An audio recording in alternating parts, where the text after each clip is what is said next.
આજે આપણે એકદમ સિમ્પલ, સરળ અને બનાવવામાં ઝટપટથી બની જાય તેવો નાસ્તાની રેસીપી જોઈશું અને સ્વાદમાં તો ખૂબ જ સરસ લાગશે. તમે બાળકોને લંચ બોક્સમાં પણ આપી શકો છો.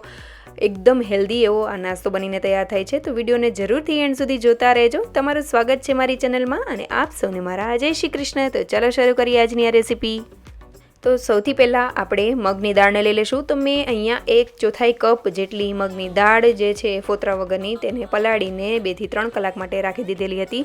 સરસ એવી મગની દાળ પલળી જાય એટલે આપણે તેને પાણી બધું કાઢીને અને મિક્સર જારમાં આપણે એડ કરી દઈશું. અને મેં પહેલાં ધોઈ લીધેલી છે. તો હવે મિક્સર જારમાં મેં અહીંયા અત્યારે આદું અને મરચાં ખાંડેલા છે, પણ થોડા આખા એવા હતા એટલે મેં આની હારે જ એડ કરી દીધા છે. તમારે મરચાં અને આદું આમાં જ એડ કરી દેવું, જેથી કરીને સરસ એવું પીસાઈ જાય અને વચ્ચે વચ્ચે ન આવે. ઇનકેસ તમારે જો અધકચરું રાખવું હોય તો ઉપરથી ખાલી આદું મરચાંની પેસ્ટ પણ એડ કરી શકો છો. હવે જરૂર પ્રમાણે પાણી મેં 1 થી 2 ચમચી જેવું પાણી એડ કરીને તેને પીસી લીધેલું છે. તો આ રીતની આપણે મગની દાળને પીસી લેવાની છે. તમે જોઈ શકો છો તેનું ટેક્સચર કેવું છે. એકદમ સાવ ફાઇન, એકદમ લોટ જેવી નથી બનાવી દેવાની. થોડી એવી અધકચરી રહે તો પણ ચાલે, પણ એકદમ અધકચરી પણ નહીં અને એકદમ ફાઇન પણ નહીં, એ રીતની પેસ્ટ બનાવવાની છે. તો આ રીતના મેઝરિંગ કપથી મેં 1/4 કપ જેટલું માપ લીધેલું હતું. હવે આપણે અડધા કપ જેટલો મેં રવો લીધેલો છે. સૂજી એટલે મોટા દાણાવાળો કે નાના દાણાવાળો કોઈ પણ ચાલે. તો તેને આપણે લઈ લેશું અને તેને એડ કરીને આ રીતે સૌથી પહેલાં મિક્સ કરી લેશું. તો અહીંયા મેં મિક્સર જારમાં પણ પાણી એડ કરીને થોડું એડ કરેલું છે અને તે મિક્સ કરી લેશું. હવે 2 થી 3 ચમચી ઉપર આપણે દહીં એડ કરીશું. દહીં થોડું ખાટું હોય એવું લેવું, જેથી કરીને ટેસ્ટ ખૂબ સારો એવો આવશે. અને ઇનકેસ ન હોય તો તમે લીંબુનો પણ ઉપયોગ કરી શકો છો. બધી વસ્તુને મિક્સ કરી લેશું અને જરૂર પ્રમાણે આપણે અહીંયા પાણી એડ કરવાનું છે. બહુ વધારે ઢીલું કે બહુ વધારે કઠણ નથી રાખવાનું. અહીંયા અત્યારે આપણે સૌથી પહેલાં રેસ્ટ આપીશું એટલે અત્યારે પાણી નથી એડ કરતા, કારણ કે સૂજીને કે એટલે રવાને ફૂલાય એટલે થોડું હાર્ડ થોડું કઠણ થઈ જાય છે, એટલા માટે. તો 10 થી 15 મિનિટનો રેસ્ટ આપીશું. રેસ્ટ થઈ જાય એટલે આપણે તેમાં સ્વાદ પ્રમાણે મીઠું, થોડી હિંગ અને 2 ચમચી જેટલું તેલ એડ કરીશું. 1/4 ચમચી જેટલો બેકિંગ સોડા એડ કરીશું. અને હવે આપણે જરૂર મુજબ પાણી એડ કરતા જઈને આપણે બેટરને તૈયાર કરી લેશું. તો અત્યારે આ સ્ટેજ ઉપર આપણે પાણી એડ કરીશું, જેથી કરીને આપણે કન્સિસ્ટન્સીનો ખ્યાલ આવે.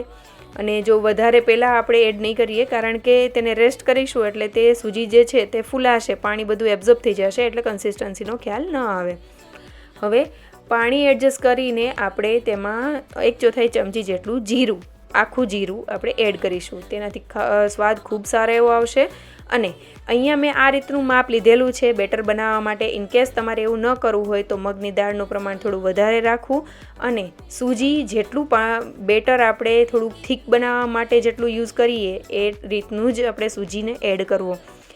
મગની દાળનો ટેસ્ટ આ રેસીપીમાં ખૂબ જ સરસ આવે છે. એક વખત જરૂરથી ટ્રાય કરજો. હવે આપણે તવો લઈ લેશું. તમે અહીંયા નોનસ્ટિક પેનનો પણ ઉપયોગ કરી શકો છો. મેં લોખંડનો તવો લીધેલો છે, જે ઢોસા બનાવવાની લોઢી હોય એ જ લીધેલી છે. તેને આપણે તેલથી ગ્રીસ કરી લેશું અને નાના કોઈન જેવડી આપણે તેમાં બેટર એડ કરી દઈશું. તો તમે જોઈ શકો છો મેં પહેલાં થોડા મોટા રાખેલા હતા, પાછળથી નાના કોઈન જેવડા જ કરેલા છે.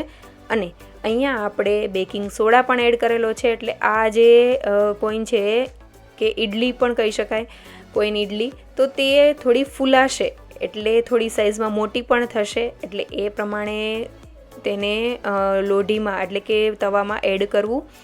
હવે થોડું તેલ સાઈડમાં સ્પ્રિંકલ કરી દેશું. જો તમારે તેલ ન એડ કરવું હોય તો પણ ચાલે, તમારે ઓછા તેલનો ઉપયોગ કરવો હોય તો પણ કરી શકો છો.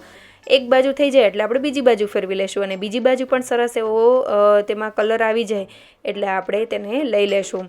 અહીંયા એવું કોઈ નથી કે આટલા ટાઈમ માટે તેને રાખવું પડે. માત્ર થોડી વાર થશે એટલે અંદરથી તરત જ તે સરસ એવું ચડી જશે અને બંને બાજુ આ રીતનો લાઇટ ગોલ્ડન બ્રાઉન કલર થઈ જાય એટલે આપણે લઈ લેશું. તમને ખ્યાલ આવી જ જશે કે આ ચડી ગયું છે.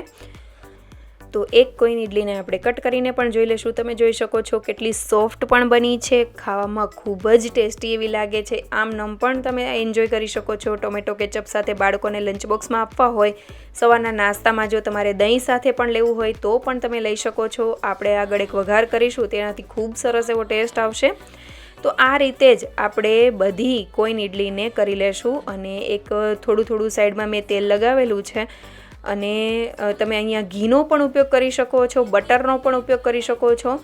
મેં માત્ર તેલનો જ ઉપયોગ કરેલો છે. અને હવે તેને ફેરવી લેશું એક બાજુ થઈ જાય એટલે, અને બીજી બાજુ પણ તેને થોડી એવી સરસ એવી થવા દેશું.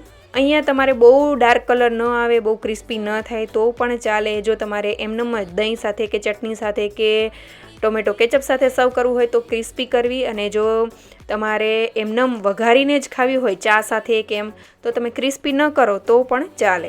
હવે આ બધી કોઈન ઇડલી આપણી બનીને તૈયાર થઈ ગઈ છે.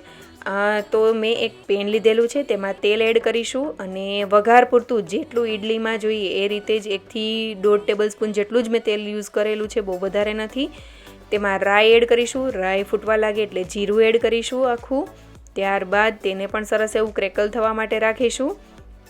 અહીંયા તમારે સફેદ તલ આપણે એડ કરીશું સૌથી પહેલાં, અને તમારે અહીંયા જો વરિયાળીનો વઘાર કરવો હોય તો પણ તમે એડ કરી શકો છો. વરિયાળીનો પણ ટેસ્ટ ખૂબ સારો એવો આવશે. હવે તેમાં આપણે સફેદ તલ જે છે તે ક્રેકલ થવા લાગે એટલે આપણે મીઠા લીમડાના પાન એડ કરીશું, મરચાંની થોડી સ્લીટ એડ કરી દઈશું, થોડી એવી હિંગ એડ કરીશું, અને જે ઇડલી છે કોઈન ઇડલી એ આપણે આમાં એડ કરી દઈશું.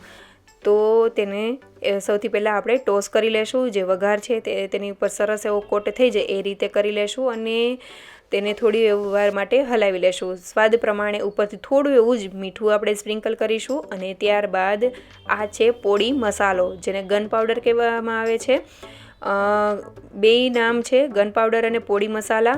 એની રેસીપી પણ મેં મારી ચેનલ પર આપેલી છે, તમે જરૂરથી ચેક કરજો. તેનો ટેસ્ટ ખૂબ સારો એવો આવે છે. કોઈ પણ ઇડલી, ઢોસા, કોઈ પણ વસ્તુમાં તમે તેને સ્પ્રિંકલ કરીને ખાઈ શકો છો. બહુ ટેસ્ટી એવું લાગે છે. અને હવે પોડી મસાલા મેં 2 ચમચી ભરીને એડ કરેલો છે, અને સરસ એવું મિક્સ કરી લેશું. બધી જગ્યાએ ઇડલીમાં કોટ થઈ જાય એ રીતે. ઉપરથી ધાણા ભાજીને આપણે કટ કરીને એડ કરી દેશું, અને બધી વસ્તુને હલાવી લેશું. તો તૈયાર થઈ ગઈ છે આપણી કોઈન ઇડલી, મગની દાળવાળી. આ કોઈન ઇડલી ખાવાની ખૂબ જ મજા આવશે. નાના બાળકોથી લઈને મોટાઓ સુધી બધાને ખૂબ જ ભાવે છે. મારા ઘરમાં બધાને ખૂબ ભાવેલી. તમે પણ જરૂરથી ટ્રાય કરજો. બાળકોને લંચ બોક્સમાં આપવા હોય કે ટી ટાઈમ સ્નેક તરીકે પણ ખાવી હોય કે સવારના નાસ્તામાં ખાવું હોય, તમે ગમે ત્યારે તેને એન્જોય કરી શકો છો. બહુ ટેસ્ટી અને હેલ્ધી એવી આ રેસીપી તૈયાર થઈ છે. તો જરૂરથી આ રેસીપી ટ્રાય કરજો. અને જો સારી લાગી હોય આજની રેસીપી તો લાઇક, શેર અને સબસ્ક્રાઈબ કરજો. કમેન્ટ કરવાનું ભૂલતા નહીં. Thank you for watching.